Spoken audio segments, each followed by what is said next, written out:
오늘은 우리가 함께 볼 말씀은요, 고린도 전서에 나와 있는 성령에 대한 은사에 대한 이야기입니다. 우리가 은사라는 개념을 어떻게 받아들이고 있느냐라는 것이죠. 성령의 은사가 무엇인가라는 것을 우리 다시 한번 알고 돌아가는 그런 귀한 예배의 시간이 되기를 바랍니다. 이 성령의 은사가 언제 출발했습니까? 라고 묻는다면 예수님이 부활하시고 승천하시고 난 이후에 제자들이 마가의 다락방에서 함께 모여서 기도에 힘쓰고 있을 때였습니다. 근데 이 제자뿐만 아니라 제자와들과 함께 있었던 사람이 총 몇 명이냐면 120명이라는 사람이 함께 그곳에서 기도하고 말씀을 보고 힘쓰고 있었습니다. 그럴 때에 성령이 그들 가운데 임하셨고, 그리고 그들이 성령이 임하고 나뉘어 나타난 특징이 뭐였냐면 그들이 방언으로 말하기 시작했다라는 겁니다. 근데 여기서 방언이라는 단어가 등장하는데 이건 우리나라 순수한 말로 하면 사투리라고 이렇게 표현할 수가 있습니다. 이걸 좀 더 넓게 보면 다른 나라의 언어라고 이렇게 표현을 하기도 합니다. 그래서 그 사도행전에 보면 이들이 방언으로 말할 때 다른 나라에서 왔던 사람들이 저 사람이 우리나라 말로 기도를 한다라고 놀라는 장면도 우리가 볼 수가 있습니다. 그래서 우리가 성령이 임하고 난 이후에 어떤 변화들이 있느냐라고 한다면 성령이 임한 자리에는 꼭 뭐가 동반되냐면 은사가 동반된다라는 겁니다. 근데 우리가 기억해야 되는 것은 무엇이냐면 많은 사람들이 성령의 은사를 받는 것이 당연하다라고 생각하는 경우가 많다라는 겁니다. 성령의 은사는 당연히 주어지는 것이 아닙니다. 좀 놀랍지 않나요? 목사님 그러면 성령의 은사는 어떻게 옵니까? 라고 묻는다면 성령의 은사는 오늘 설교의 핵심입니다.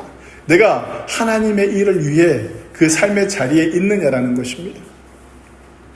그러니까 우리는 성령의 은사를요, 이 시대가 조금 착각하는데 개인의 능력으로 착각한다라는 겁니다. 은사를 받으면 자신이 영적으로 더 우월해 보이고 남들보다 더 대단한 신앙인인 것처럼 인정받을 수 있다는 착각에 빠지게 됩니다. 그래서 방언을 유창하게 하는 것을 자랑으로 여기는 경우들이 있습니다. 신유, 치유의 능력을 행하면서 그것 또한 자랑하는 사람들이 있습니다. 나한테 치유의 능력이 있어, 나한테 오면 다 고쳐질 수 있어 라고 말하는 사람들이 있다는 것이죠. 예언을 하는 사람들도 있습니다. 교회에서 내가 기도하다 보니까 우리 집사님한테 하나님께서 이렇게 말씀하시는 것 같아 라고 말하는 사람들도 있습니다. 어쩌면 이런 분들을 단 한 번이라도 경험해 봤을 수도 있고 아니면 아직도 경험해 보지 못한 분들도 있을 것입니다. 성령의 은사는 개인의 소유물이 아닙니다. 그래도 성령의 은사는 내가 치유의 은사를 받았으니까 평생 내가 치유의 은사만 가지고 살아간다라는 개념도 아닙니다. 나는 예언의 은사를 받았으니까 나는 죽을 때까지 나는 예언의 은사만 가지고 있다라고 생각하는 경우도 있는데 그렇지 않다라는 겁니다. 그러니까 이 성령의 은사는 개인의 소유물이 아닙니다. 그리고 자랑하려고 만들어진 너가 세상에 나가서 자랑하라고 주시는 또한 선물도 아니라는 것이죠. 성경은요, 단 한 번도 성령의 능력을, 은사를요, 개인의 유익이나 자랑을 위해서 주셨다고 말씀하지 않습니다. 오늘 이 성령 강림주일에 우리가 성령의 은사는 어떤 것인가, 또 우리가 어떻게 현혹되고 있는가라는 것을 좀 알아야 되고 구분할 수 있어야 된다라고 생각을 합니다. 제가 신학교 시절이었는데요. 신학교 시절에 기숙사에 있었는데, 신대원 시절에 기숙사에서 살고 있었는데 사람들이 막 몰려가기 시작합니다. 한 호실에 막 몰려가서 사람들이 와 하고 있는데 어떤 일이 벌어지고 있었냐면 어떤 전도사님이 자기는 방언으로 모든 것을 말할 수 있고 방언으로 모든 것을 읽을 수 있다라고 하는 겁니다. 기도할 때 방언이 터지는 게 아니라 평상시에도 방언으로 막 얘기할 수 있고 방언으로 다 할 수 있다라는 것이죠. 그러면서 막 성경을 막 방언으로 읽고 뭐 책도 방언으로 읽고 막 이러면서 사람들이 와 하고 쳐다보고 있었습니다. 그게 무슨 유익이 있느냐라는 겁니다. 하나님께서 그 사람한테 방언을 줬는데 그 사람이 방언을 어떻게 사용하고 있습니까? 자기 자랑으로 삼고 있잖아요. 그죠? 그러니까 이게 신학교, 목사가 되겠다고 하는 신학교 안에서도 이런 사람들이 종종 있다라는 겁니다. 지금은 그분이 어떤 모습으로 은사를 생각하시는지 모르겠지만 너무나도 개인의 자랑을 위해서 그 은사를 사용하는 모습을 봤습니다. 우리가 기억해야 되는 것은 무엇이냐면 은사는 개인의 자랑을 위해서 개인의 능력을 위해서 부여되는 것이 아니다라는 것입니다. 성령의 능력은 언제 어떻게 임했는가라고 한다면 우리가 잘 보여주는 것이 사도행전에 제자들이 함께 기도하고 난 이후의 모습입니다. 그리고 제자들이요, 성령을 받고 난 이후에 그들이 어떤 모습으로 변화됐느냐라는 것을 우리는 주목해야 됩니다. 성령은 어떤 의미를 가지고 있습니까? 라고 한다면 마가의 다락방 이후에 성령이 임하고 난 이후에 그들의 삶을 우리가 지켜보면 된다는 것이죠. 예수님이 승천하고 성령을 받기 이전까지의 제자들의 모습은 어땠느냐면 그때도 그냥 두려움에 있었습니다. 그리고 그들이 가지고 있던 생각은 예수님 이제 회복하는 때가 이때입니까? 예수님이 부활하셨으니까? 라고 물을 정도로 아직도 개인의 영달과 자기 욕심을 가지고 예수님을 바라보고 있었다는 것이죠. 그리고 그 이전에 예수님이 부활하시기 이전에 그들은 어떻습니까? 예수님을 배반하고 도망치기 시작했습니다. 그리고 예수님이 부활하고 승천하시고 난 이후에 이들이 마가의 다락방에서 어떻게 하고 있었냐면 숨어 지냈다라는 겁니다. 숨어 있었다라는 것이죠. 그러니까 제자들의 모습은 어떤 모습이면 성령이 임하기 이전에 비겁하게 도망치고 또한 비굴하게 살았던 모습이라고 할 수 있습니다. 두려움과 절망과 무력감에 갇혀있던 사람들이라고요. 요한복음 20장 19절에 그들을 그렇게 표현을 하고 있습니다. 그런 그들이 성령을 받았습니다. 그리고 어떻게 됐느냐라는 것입니다. 사도행전 1장과 2장에 보면 제자들의 변화가 아주 매우 뚜렷하게 세 가지로 나타난다고 볼 수가 있는데 그 첫 번째가 두려움이 담대함으로 바뀌었다는 겁니다. 성령을 받은 사람들은. 문을 걸어 잠그던 사람들이 이제는 거리로 나섭니다. 숨어있던 사람들이 복음을 외치기 시작합니다. 침묵하던 사람들이요 증인된 삶을 살기 위해서 예수의 이야기를 하기 시작하는 그 모습을 보게 되죠. 그리고 두 번째는요, 성령을 받은 제자들의 기다림이 바뀌기 시작합니다. 기다림의 태도가 달라졌다라는 것이죠. 이전의 제자들은요, 자기 뜻대로 움직이려고 했습니다. 자기가 원하는 대로 신앙생활을 하려고 했다라는 것이죠. 그러나 부활 이후 제자들은 예루살렘을 떠나지 않고 주님의 약속을 기다리며 그들은 기도에 전혀 힘썼다라고 우리가 저번 주에 성경을 통해서 봤습니다. 마가의 다락방에 모여서 한 마음으로 기도에 힘쓸 때 그들에게 나타난 것이 무엇이었냐면 성령의 능력이었다라는 겁니다. 그러니까 이 제자들이 자기의 것을 내려놓고 예수님의 말씀에 주의했다라는 겁니다. 예수님의 말씀에 순종하기 시작했다라는 것이죠. 기다림의 태도가 바뀌기 시작했습니다. 그리고 세 번째로요, 제자들의 관심이 바뀌기 시작했습니다. 이전에는 누가 더 크냐를 따졌다면 이제는 주님의 일을 어떻게 해야 합니까? 라고 묻기 시작했다는 겁니다. 부활 이후에는 예수님을 어떻게 전할까, 어떤 모습이어야 되는가라는 것을 너무나도 잘 보여주고 있습니다. 자기 성공이 아니라 주님의 증인된 삶을 살기로 다짐하는 그런 모습을 볼 수가 있죠. 이 변화가 바로 성령의 역사입니다. 성령이 주는 능력이라고 할 수 있습니다. 성령은요, 우리를 더 화려하게 만들기 위해 오신 분이 아닙니다. 성령은요, 우리를 더 거룩하게, 더 담대하게, 더 복음적으로 바꾸기 위해서 우리 안에 임하시는 것이죠. 성령은요, 우리를 나 중심에서 그리스도 중심으로 나의 인격을 변화시키는 힘을 가지고 있다는 것입니다. 사도행전에 보면 잘 나와 있잖아요. 베드로가 제자들의 변화를 너무나도 잘 보여주고 있습니다. 베드로가 성령을 받고 난 후에 예루살렘 성전 솔로몬의 행각에 가서 갑자기 그가 나타납니다. 도망다니던 베드로가 갑자기 나타나죠. 나타나서 뭐라고 외치냐면 이렇게 외칩니다. 너희가 십자가에 못 박은 이 예수를 하나님이 주와 그리스도가 되게 하셨느니라 라고 이렇게 선포한다라는 거죠. 그러니까 이런 거예요. 너희가 못 박은 예수가 하나님이 보내신 메시아다 라고 소리를 지르는 거야. 유대인들은 메시아가 왔어요, 안 왔어요? 오지 않았단 말이에요. 메시아가 왔다라는 그 자체가 신성 모독으로 잡혀갈 수 있는 거야. 그러니까 베드로가 그 자리에서 연설을 하는 그 순간 사람들이 성경으로 사도행전 가서 꼭 읽어보십시오. 사람들이 이제 이렇게 얘기한단 말이에요. 저 자가 예수와 함께 있던 자가 아니더냐? 라고 손가락질 한단 말이야.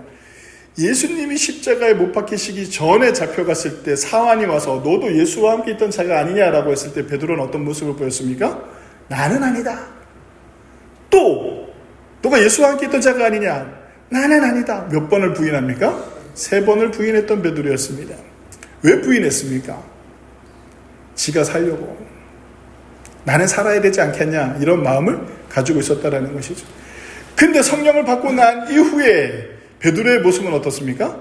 사람들이 예수를 이야기하고 있는 그 베드로를 보면서 너가 예수와 함께 있던 자가 아니냐라고 했을 때 베드로가 나다라고 얘기하는 거예요.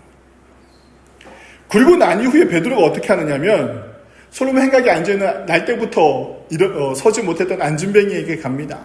가가지고 어떻게 하냐면 은가금은 내게 없거냐? 내게 있는 것을 내게 주노니 뭐라고 얘기합니까? 나사렛 예수 그리스도의 이름으로 일어나 걸어라 라고 얘기합니다. 누구의 이름을 또 선포합니까? 예수 그리스도의 이름을 선포합니다. 그때 어떤 일이 벌어지냐면 그 안진뱅이가 일어나기 시작하죠. 그러니까 베드로의 모습에서 우리는 너무나도 잘 알 수 있어요. 성령의 역사, 성령의 은사는 어떻게 나타나느냐라고 한다면 예수 그리스도를 전하는 증인된 삶을 살 때 그곳에 성령의 능력이 나타난다는 것입니다. 복음이 증거되어야 하는 현장, 하나님이 살아계심이 나타나야 하는 사명의 자리에 베드로가 서 있었습니다. 그리고 그는 다짐했고 목숨도 내놓았습니다.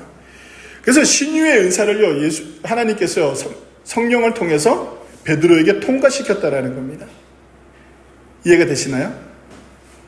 베드로에게 신유의 은사만 주셨을까요?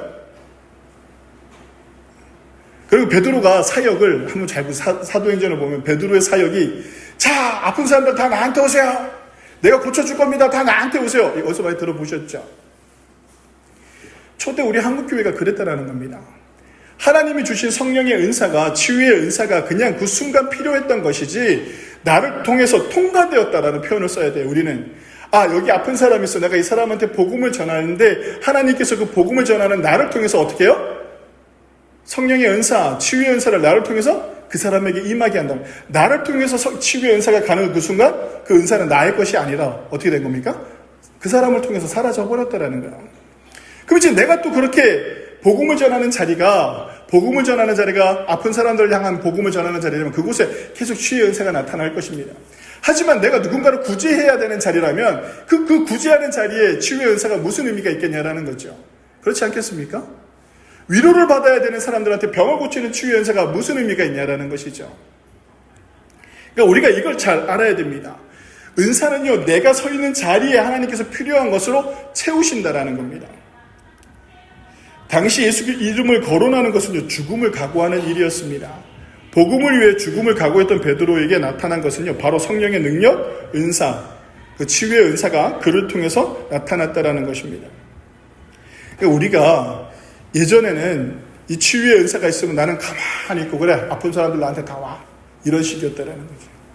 그게 잘못됐다라는 거예요. 성도 여러분, 그건 온전치 않아요. 내가 치유의 은사가 내가 복음을 전하면서 치유의 은사가 있었어. 저 사람에게 내가 복음을 전하는데 저 사람이 난 놀라운 기적을 내가 경험했다라면 나는 이제 복음을 들고 어디를 가야 돼요?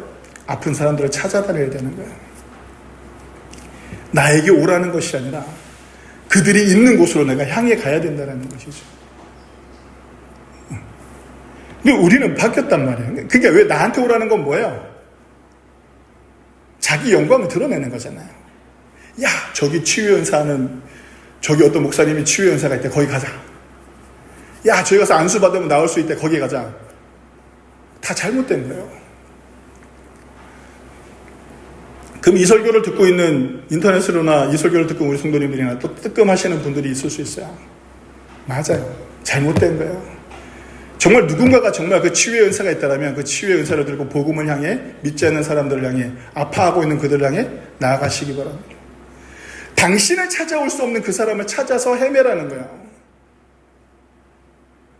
예수님을 향해서요, 문둥병자를 데리고 왔던 그 장면을 기억해가지고 사람들이 예수님께로 왔던 것처럼 병자들이 나에게로 오는 것을 기대하고 있다면 그 사람 자체가 벌써 지가 예수인 척하는 거예요. 증인된 삶이라는 것은 무엇입니까? 세상 끝까지 가는 거예요. 흩어지는 거죠. 선을 넘어야 돼요. 그게 선교인 거죠. 내가 나가야 되는 거예요. 우리는 자꾸 착각해요. 내가 예수인 줄 안다고요. 내가 어떤 능력이 있으면 나는 대단한 사람인 줄 알고 나한테 오라고 이렇게 이야기하는 것들이 있다는 것입니다. 우리가 은사를 받는다는 것은 그 은사가 필요한 자리에 하나님의 성령이 임하게 된다는 것을 꼭 기억하시기 바랍니다. 그리고 우리가 또 알아야 되는 것은요, 달란트와 성령의 은사가 다르다는 것입니다. 우리가 신앙생활하면서 자주 혼동하는 것이 있는데 그 개념이 뭐냐면 달란트와 성령의 은사입니다. 달란트가 조금씩 변화돼서 지금 현재 어떻게 쓰여지고 있느냐라고 하면 탤런트, 우리가 탤런트라고 하잖아요. TV에 나오는 탤런트, 연기하는 사람들, TV에 나오는 다재다능한 사람들을 탤런트라고 이렇게 표현을 합니다. 그게 달란트의 원에서 출발한 단어이기도 합니다. 그러니까 달란트는요, 하나님이 각 개인에게 주시는 자연적인 선물입니다. 타고날 때부터 가지고 있는 거, 노력해서 얻을 수 있는 것들이죠. 그걸 우리는 또 뭐라고 얘기합니까? 재능 또는 기질이라고 이렇게 표현을 합니다. 음악적 재능, 명석한 두뇌, 뛰어난 리더십, 가르치는 능력, 남을 잘 공경해주는 따뜻한 선풍 등 내가 가지고 있는 기질과 내가 가지고 있는 특징들, 내가 가지고 있는 재능들은요, 하나님께서 개인에게 태어날 때부터 주시는 뭐다? 달란트. 그리고 내가 노력해서 얻을 수 있는 게 뭐다? 재능이라는 겁니다. 달란트입니다. 그러니까 창조의 섭리 안에서 인간에게 주시는, 하나님께서 주시는 모든 사람들에게 부여하는 달란트입니다. 이 달란트는 믿지 않는 사람들에게도 동일하게 임합니다. 그리고 성령의 은사는 어떨까요? 성령의 은사는 모든 사람에게 임하지 않아요. 어떤 사람들에게 임합니까? 성령의 은사가 임하는 사람들, 예수 그리스도를 주로 시인하고 믿는 사람들. 그리고 내가 복음을 위해 살겠노라, 내가 복음을 위한, 주를 위한 자리에 내가 서겠노라 하는 그런 사람들에게 임하는 게 성령의 은사라고 할 수가 있습니다. 내가 예수를 구주로 고백하고 천국 백성이 되었을 때 성령께서 주권적으로 부어주시는 선물이라고 할 수가 있습니다. 그러니까 이 은사는 어떤 거냐면, 나는 달란트가 없어요, 나는 재능이 없어요, 나는 지식도 없어요, 나는 아무것도 없어요, 나는 할 줄 아는 게 없어요, 난 몸이 불편해요, 난 병이 들었어요, 내가 할 수 있는 건 아무것도 없어요, 내가 목사님, 하나님, 내가 할 수 있는 게 아무것도 없어요 라고 할 때, 그럼 내가 아무것도 할 수 없고 나는 능력이 없습니다 라고 할 때, 그래도 내가 주님의 복음을 위해서, 내가 주를 위해서 이곳에 가겠습니다 라고 하는 그 순간 어떻게 된다라고요? 성령의 은사가, 성령의 역사가 그 사람에게 임한다라는 겁니다. 달란트는 내 능력으로 연마할 수 있지만 성령의 은사는 인간의 훈련으로 조작해낼 수 없습니다. 우리가 또 착각하면 안 되는 게 또 하나 있어요. 내가 성령의 은사를 받기 위해서 40일 금식기도 들어가는 거, 제일 의미 없는 거예요. 40일 금식기도 했다고 와가지고 하나님께서 은사를 주신다라는 게 말이 돼요? 그게 무슨 의미가 있냐는 거예요. 내 개인을 위한 건데. 금식 기도라는 자체가 뭐예요? 기도라는 자체가 뭐예요? 하나님과 나와의 관계잖아요. 하나님과 나의 관계를 회복하는 그 자리는 그 회복으로 끝나야 되는 거예요. 근데 우리는 어떤 모습을 보냐면, 우리 신앙이 어떤 세속적인 그런 신앙의 형태가 너무, 내가 뭘 했다라고, 우리는 또 이런 얘기도 많이 하죠. 내가 성경을 100독했다, 몇 독했다 자랑한단 말이에요. 그래서요. 그럼 뭐 개인의 신앙이 좋아질 수는 있어요. 개인의 신앙이 이렇게 좋았어. 내가 성경을 일독하고 필사도 해가지고 성경을 몇 번 필사를 했어요. 너무 잘하셨어요. 너무 훌륭한 일이에요. 개인의 신앙을 위해서, 하나님과 나의 관계를 위해서 너무나도 깊은 관계를 맺는 모습이 너무나도 좋아요. 그리고 난 다음에는요, 기도를 하루에 3시간씩 막 했어요. 하나님과 나의 관계가 좋아졌어요. 그리고 난 다음에는요, 그 다음이 있어야 되는 거죠. 그렇게 하나님과 나와의 깊은 교제가 있었다면, 그 깊은 교제가 있는 사람들은 어떤 모습이냐면 세상을 향해서 나간다라는 거예요. 한 손에 뭐를 들고요? 복음을 들고. 한 손에 뭐를 들고요? 사랑을 들고. 세상을 향해서 나간다는 거야. 교회로 와서 나를 자랑하는 것이 아니라, 교회에서 내가 뭘 했다 자랑하는 것이 아니라, 내가 그렇게 하나님과의 깊은 관계를 맺었다면 이제 내가 성령의 은사를 기대하며 세상 속으로 향해 나가는 것이죠. 나는 이런 은사가 있다, 나는 저런 영적 체험을 할 수 있다, 나는 양분별을 할 수 있다, 이런 것들이요, 교회 안에서 중요한 것이 아니라 세상을 향해 나가, 복음을 들고 향해 나갈 때 중요한 것입니다. 그곳에서 나타나야 되는 것이죠. 은사는 높아지기 위한 것이 아닙니다. 은사는 섬기기 위한 것입니다. 은사는 이기기 위한 무기가 아닙니다. 자랑하기 위한 도구도 아닙니다. 성령의 은사는요, 사랑으로 복음을 세우는 도구입니다. 그것도 누구에게 달려있다? 오직 하나님께. 성령을 통해서 우리에게 허락하신다라는 겁니다. 고린도전서 12장 11절에 이렇게 말씀하고 있죠. 이 모든 일은 같은 한 성령이 행하사 그의 뜻대로 각 사람에게 나누어 주시는 것이라. 라고 이렇게. 하나님의 뜻대로 주시는 겁니다. 내 뜻이 아니에요. 어디 가서 기도하실 때 나한테 치유의 은사를 주십시오. 나한테 이 은사를 주십시오. 이렇게 기도하는 것이 아니라는 것이죠. 내가 어디에 서 있느냐가 중요하다라는 것입니다. 여기서 가장 중요한 표현이 뭐냐면 그의 뜻대로입니다. 누구의 뜻대로? 한 성령이 행하사 그의 뜻대로, 하나님의 뜻대로 우리에게 허락하신다라는 겁니다. 내가 이 은사 저 은사 주세요라고 주문하는 것은 잘못된 신앙이라고 할 수 있습니다. 그러므로 우리가 붙들어야 할 질문은 이것입니다.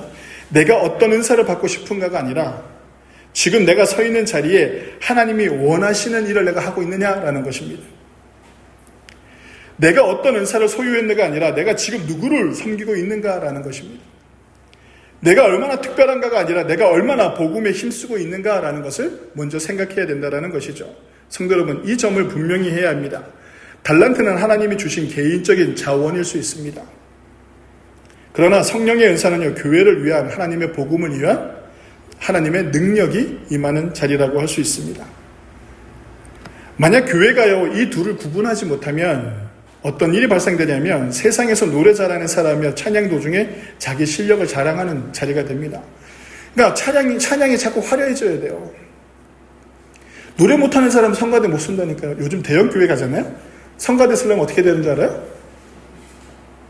나 성가대 하고 싶어요. 절대 못해요. 왠지 아세요? 오디션 봐야 돼요. 성가대 쓰려면 오디션 봐야 된다고요. 그게 한국교회예요. 달란트가 많은 사람들이 하나님을 섬기는 것도 너무 감사한 일이죠. 근데 그 재능이 우선순위 되면 안 돼요. 그 재능은 개인의 재능일 뿐인 거예요. 내가 드리고 싶으면 하나님께 내가 부족하지만 하나님께 내가 찬양을 올리고 싶고 내가 찬양 사역을 하고 싶으면 그 자리에 내가 설 수 있어야 되는 거예요. 근데 요즘 한국교회는 어때요? 재능 위주로 가고 있단 말이에요. 능력 위주로 가고 있어요. 목회자도요, 대형교회 가려면 부끄럽지만 웬만한 스펙 가지고는 갈 수가 없어요. 유학은 기본으로 갔다 와야 돼요. 유학 가는 거요? 저도 가고 싶었죠. 왜 못 간 줄 아십니까? 돈이 없어서 못 가요. 갈 수 없어요. 감당이 안 되죠.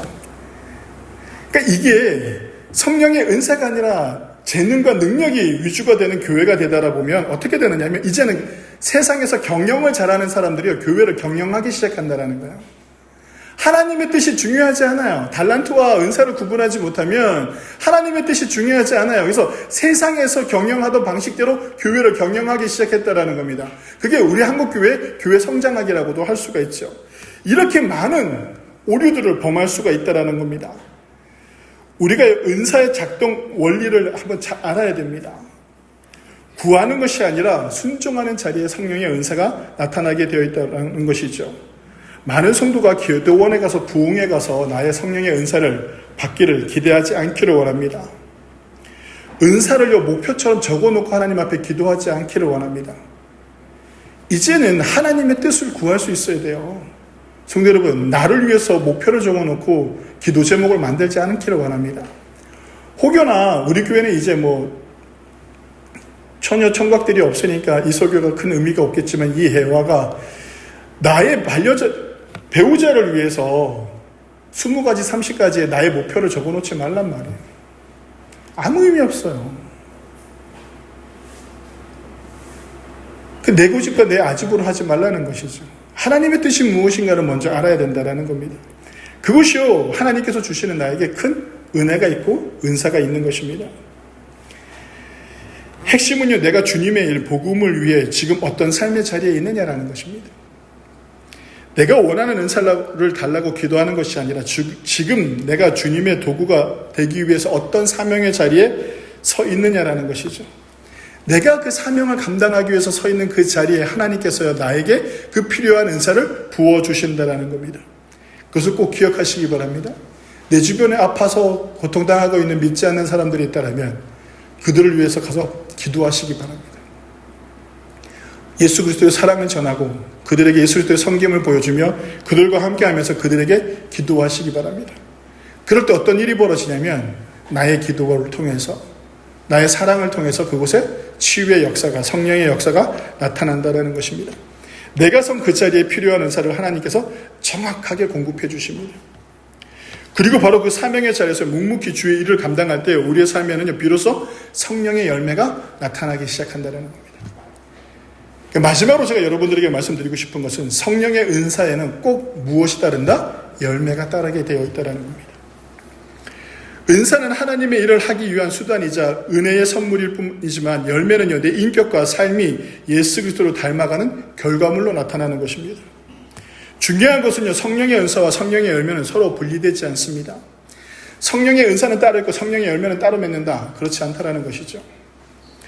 은사가 기능이라면 열매는 성품입니다. 은사가 일이라면요, 열매는요, 존재의 변화입니다. 나도 변화되어지고 성령의 은사를 받은 나도 변화되어지고 성령의 은사를 체험하는 그들도 존재가 변화되어지는 그런 놀라운 열매들이 나타난다는 것이죠. 은사는 사람들 앞에 드러나는 섬김의 모습이고 열매는 내면 깊은 곳에서 자라나는 성령의 인격의 변화라고 할 수가 있습니다. 어떤 사람이요, 은사를 말하면서도 사랑이 없으며 그 은사는요, 교만으로 흐릅니다. 내가 아무리 능력이 있다고 내가 아무리 천사의 말을 할지라도 그곳에 뭐가 없으면, 사랑이 없으면 아무것도 아닌 것처럼. 어떤 사람이 능력을 말하면서 온유가 없으면 그 능력은 뭐가 되는 것입니까? 폭력이 되는 것입니다. 어떤 사람의 말의 은사를 가졌지만 절제가 없으면 그 말은 상처가 되는 것입니다. 그러므로 성령의 은사는요, 반드시 성령의 열매와 함께 해야 합니다. 왜냐하면 성령은 우리를 능력 있는 사람으로만 만들지 않는다라는 것입니다. 성령은요, 우리를 예수를 닮은 사람으로 만들고 성령의 능력은 결코 인격을 무너뜨리지 않는다라는 겁니다. 오히려 인격을 더 아름답게 빛내고 더 아름다운 사람으로 만들어 간다는 것이죠. 성도 여러분, 오늘 우리가 회복해야 될 것은 무엇이냐면 나의 삶의 자리가 어디에 있느냐라는 것입니다. 이제 성령 강림절 우리가 성령의 은사가 왜 나한테는 없습니까? 라고 묻는다면 아직 내가 복음을 위해 아무것도 하고 있지 않다라는 것입니다. 나는 지금 주를 위해 무슨 일을 하고 있는가? 나는 지금 복음을 위해 어떤 삶의 자리에 서 있는가? 고민해 보시기 바랍니다. 여러분들의 삶의 자리가 주를 위해 쓰여지는 자리라면 그 자리에 성령의 은사가 세상이 감당하지 못할 그런 놀라운 능력이 여러분들의 삶에 가득하게 될 것입니다. 오늘 이 시간 성령 강림절을 맞은 우리가 이런 고백을 드리시기를 원합니다. 주님, 내가 여기 있사오니 나를 봐두옵소서. 나를 사용하시옵소서. 나를 사용하는데 그냥 사용하시는 것이 아니라 어떻게? 성령의 은사로, 성령의 능력으로 하나님의 복음을 위한, 교회를 위한, 주를 위한 그런 자리를 만들어내시는 증산 제6교 성도님들이 되시길 주님의 이름으로 간절히 축원합니다. 기도하십니다.